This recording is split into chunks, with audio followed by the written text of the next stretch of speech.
Shang-Chi is easily the most slept on MCU movie of all time. No hyperbole. It came out during the start of the absolute lowest point of this whole operation, and you can kinda tell. Nobody said anything about this movie despite it being some flames. Now, was it on some Guardians 3 or Wakanda Forever type timing? Maybe not, but behind those two movies, it's definitely one of the greats in this era of the MCU. This movie has heart, character, a fun, interesting new world, new lore for the larger universe, but most of all, this movie got head. More than anything else, this movie is defined by motherfuckers boxing all kinds of ways. And TBH, you're allowed to see it.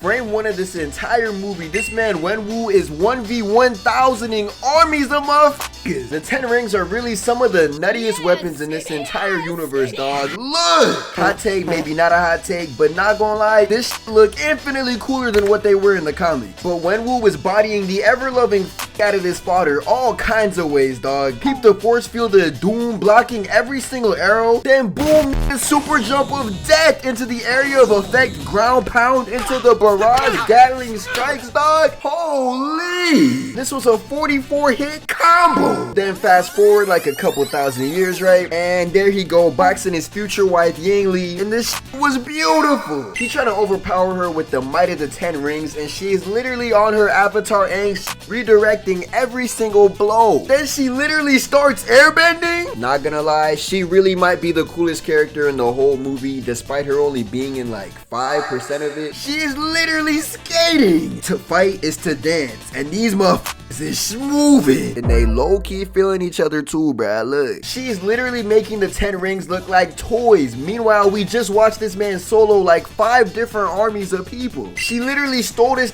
rings, then redirected them. Welcome back, Avatar Aang. Oh my goodness. Even her fit is clean too, dog. Peep the almighty earth tones. And during her intro, she had the hat on with the face mask too, bruh. This was clean. Hey, look, Wenwu type clean here too, with the icy white suit and the sleeves rolled up just for the 10 rings. This whole fight is a perfect example of how fighting truly is an art. Then flash forward again like 25 years. These two get married, have 2 kids. One of them escapes to America as a wee lad and is now on a bus boxing assassins. Oh, and Yang Li dies. RIP to go. So now Shang-Chi and his homie Aquafina are on a bus and they get to boxing these niggas trying to snatch his chain. Hey bro, look, if you just happen to know how to box like Shang-Chi and somebody snatch your chain, you move accordingly. And just like his pops before him, he gets to soloing all of these dudes until the actual boss battle shows up. This man has a 1,000-degree hot knife attached to his arm. Hold up, wait, ain't this the nigga that fought Adonis Creed? So naturally, you're gonna get to weaving like crazy when somebody with a hot blade for an arm starts swinging at you. This man is on pure defense, and I truly can't blame him. Also, there's been an audience watching this whole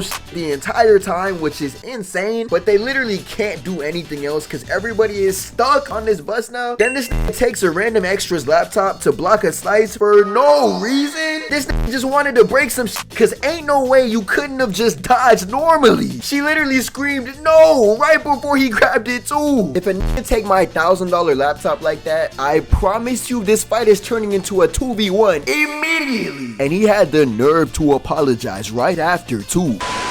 Hey bro, the AC in this building is not working right now, and it's kind of beating my ass a little bit. If you see some sweat particles drop off me, look, don't say no words. Just don't say no words to me, okay? Please. Then this man summons his assist character Aquafina to do as much damage as she can before her meter runs out. At this point, half near damn the bus is gone. The driver's passed the out. Niggas is literally outside the bus fighting for his life. Shang-Chi finally goes on the offensive and gets this big brolic nigga in a headlock, and then, you know, he breaks out of course. But him and Aquafina hit a tag combo of doom. Oh yeah, she driving the bus now too, by the way. She hits a mean swerve and Shang-Chi hits this man with the drop kick of doom, winning him the fight. Kinda. I mean, half the bus came off too, so like, you feel me, highs and lows. Actually, nah, he definitely kind of lost because they did end up snatching his chain without him even noticing. Then flash forward once again, these dudes is in Macau and Shang-Chi's about to box a mystery fighter in a tournament. But before that, the Go Wong is back and he's giving out beats to Abomination. Well, actually, nah, not really. This man was kind of getting pieced up, not gonna lie. But then Abomination got one-tapped by his own attacks. So, still a Wong W, right? But then Shang-Chi's fight is here and it's against his sister Xialing the GOAT. Frame 1 of this whole fight, she is immediately on go. And this whole fight is really on some Luffy versus Sanji type timing, because the whole time Shang-Chi's like, dog, I'm not gonna fight you. But she don't give no f***s at all. Granted, he did basically leave her for dead like 10 years prior, and this is the first time they've seen each other since. So, you feel me? Look, I ain't finna say it's not warranted. Honestly though, Shang-Chi really might hail from the weaving nation, cause his weave game has been pristine so far, bruh. Look at this clean ass dodge into the bounce back. Xiaoling really don't care at all how good this weave game is, cause she is still landing damn near every single hit. Golly! Her figure is insane too, dog. All black with the gold accents plus the slight crop and the collar of doom is clean. She is not holding back at all though. She even hit him with a ball buster. Oh nah! Bro, not the testy terror. She is flipping all kinds of ways on some Black Widow type timing, but like with more sauce. Also, I want to take a moment to appreciate how beautiful this arena is too. As a nigga that enjoys fighting games a great deal, I gotta say, the stage is a vital part of any fight, you feel me? Peep the glass floors, the chain walls, the beam lights in the background, a whole ass live audience. You love to see it. Then after having a painful flashback of being left for dead, she finishes this man off, not with a super flashy level 3, but a simple standing heavy kick of pain and sorrow. Part of me does want to know how this fight would have gone if Shang-Chi was really trying, but also like in what scenario would he really be trying to put his little sister in a blunt? Then a bunch of their dad's assassins pull up and niggas gotta box their way to safety. These niggas get to boxing outside of a 1,000,000 square foot tall skyscraper. Aquafina almost dies, and Shang-Chi gets another boss fight with a nigga called the Death Dealer. Why does every boss battle from his dad's organization have a crazy metal ass name? First it was Razor Fist, and now he's boxing somebody literally known as the Dealer of Death. Shang-Chi start going crazy though. Like yeah, it looks even at first, but they get super close quarters and it's not even a competition, dog. This man is giving him beats by Dre. He's like 2 seconds away from tapping into the Satsui no Hado and straight up booming this man, but then his dad Wenwu the GOAT pulls up and niggas get captured. This man is aura personified, dog. I'm sorry. He's menacing, but in the coolest, calmest, most cleanest way possible. He brought them to dinner and somehow made a regular meal feel like the most stressful, threatening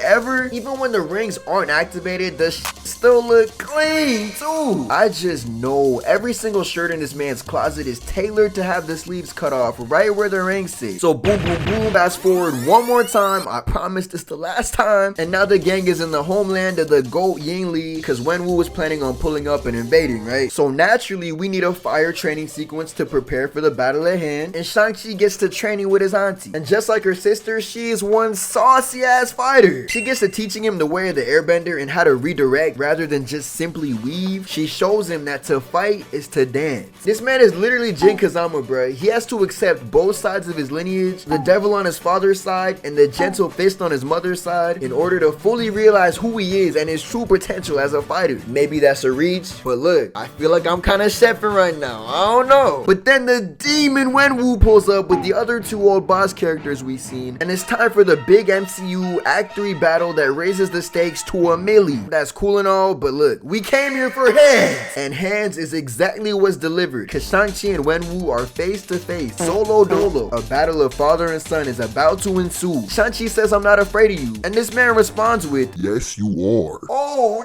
nah! And he was right too, cause he immediately forgot about all of the training he just received. Shang-Chi gets a weapon this time around, cause Wenwu literally always has the 10 rings on, and that's low-key cheating, but hey, the rules I guess. That big ass staff really not doing shit for him either, cause Wenwu is weaving like crazy and hits this man with an almighty down air. Then he actually starts shooting the rings at him, and to Shang-Chi's credit, he actually is blocking the shit at first. Also, the way the rings make his veins glow when they're activated is such a fire design choice. Holy hell, are these some beautiful weapons. And not gonna lie, I was wrong about that staff not doing shit, cause Shang-Chi kind of had this man in the second half a little. Man's hit a clean combo followed by a down smash of bad, you know. Then Wenwu gets up and washes this nigga with an actual black flash, which launches the nigga so far he damn near hits sea level. Round 1 goes to Wenwu. But hold on, wait, what's that? Shang-Chi pulls up on a whole ass dragon for the spin back. He still had 1 stock left the whole time. He don't got a weapon this time around, but he do got conviction and the unwavering will to stop his father from being a menace. Mans launches off the dragon into a drop drop kick of death, kicking off the round with a bang. In round 1, Wenwu was only kind of using the 10 rings, right? But here he is on go. The versatility of these